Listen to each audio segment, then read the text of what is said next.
বিদ্যুৎ মাশুল বৃদ্ধি, অতিরিক্ত ডিউটি চার্জ, স্মার্ট মিটার বাতিল সহ বিদ্যুৎ পরিষেবার একাধিক অব্যবস্থার প্রতিবাদে সরব হলো বিদ্যুৎ গ্রাহক ও কর্মচারী কল্যাণ সমিতি। শুক্রবার ধর্মনগর হাফলং স্থিত যুবরাজনগর সাব ডিভিশনের সিনিয়র ম্যানেজার সঞ্জীব দাশগুপ্তের কাছে ডেপুটেশন প্রদান করে সংগঠনের প্রতিনিধি দলটির দাবি সনদের মাধ্যমে বিদ্যুৎ দপ্তরের গ্রাহক হয়রানির চিত্র তুলে ধরে দ্রুত ইতিবাচক পদক্ষেপ গ্রহণের দাবি জানায়। সংগঠনের নেতৃত্বের অভিযোগ, বিদ্যুৎ পরিষেবা বর্তমানে সাধারণ মানুষের দৈনন্দিন জীবনের অন্যতম মৌলিক চাহিদা হলেও লাগাতার বিভিন্ন শুল্ক ও চার্জ বৃদ্ধির ফলে সাধারণ গ্রাহকরা আর্থিক বিপর্যয়ের মুখে পড়েছেন। বিশেষ করে বিদ্যুৎ বিলে যুক্ত হওয়া ডিউটি চার্জ ও ফিক্সড চার্জের যৌক্তিকতা নিয়ে তীব্র প্রশ্ন উঠেছে।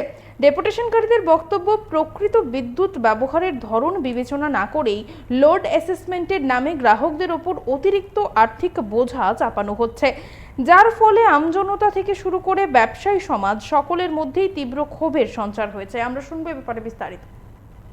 বিদ্যুৎ গ্রাহক আছি, আমার রাজনৈতিক পরিচয় কি তার চাইতেও বড় প্রশ্ন হচ্ছে আমি একজন গ্রাহক। আমরা আক্রান্ত, প্রত্যেকটি পরিবার আক্রান্ত।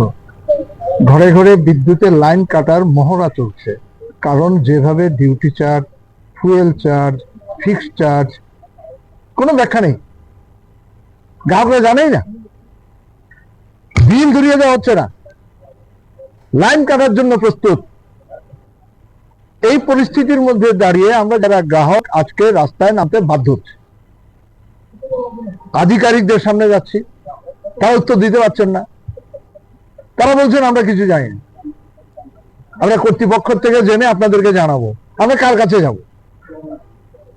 এরপর আরো তীব্র আন্দোলনে আমাদের নামতে হবে। আলোর অধিকার থেকে আমি ঘরে বিদ্যুৎ প্রয়োজন, এখন বিদ্যুৎকে বাদ দিয়ে অগ্রগতি আশা করা যায় না। সেই জায়গায় এখন ঘরের আলো নিভিয়ে রাখতে হচ্ছে, ফ্যান নিভিয়ে রাখতে হচ্ছে, ফ্রিজ, ডিপ ফ্রিজ এগুলো ব্যবহার করবার এখন কোনো সুযোগ নেই।